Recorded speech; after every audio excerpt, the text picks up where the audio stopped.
আজকে লাল লাল ঝাল ঝাল মাংস কষা রান্না করব। তো এখানে মাংস মশলা আছে, পেঁয়াজ কুচি আছে। তো দেখাচ্ছি কীভাবে মাংসটি রান্না করব। তো এখানে কড়াই নিয়ে নিয়েছি, তো কড়াই সরষের তেল দিয়ে দিচ্ছি।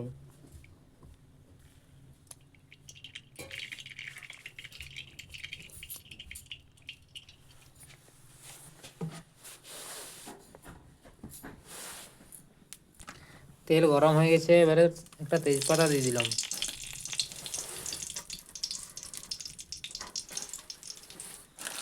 তারপর পেঁয়াজ কুচি,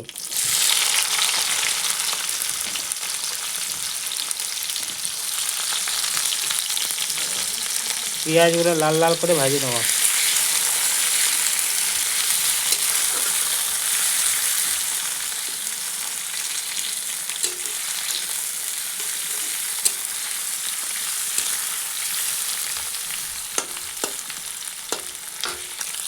পেঁয়াজ ভাজা হয়ে গেছে লাল লাল করে, এবারে মশলাটা দিয়ে দিচ্ছি।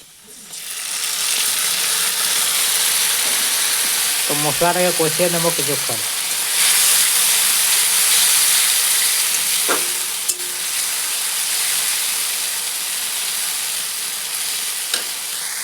তো এখানে মশলা কষানো হয়ে গেছে, এরপরে নুন হলুদ মেখে রাখা মাংসটি এখানে দিয়ে দেবো। তো এরপর এটাকে 10 মিনিট কষাতে থাকবো মাংস আর মশলা সঙ্গে।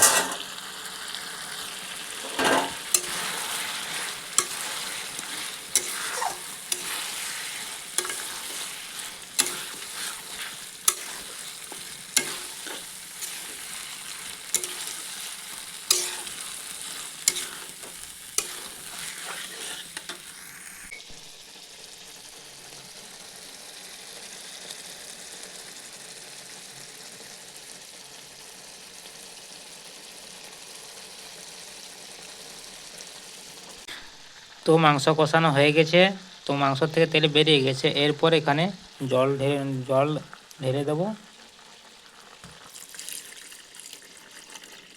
এখানে কষা করব, তাই কম করে জল দিলাম। তো এরপরে জলটি শুকিয়ে গেলে আমাদের এখানে লাল লাল ঝাল ঝাল চিকেন কষা রেডি।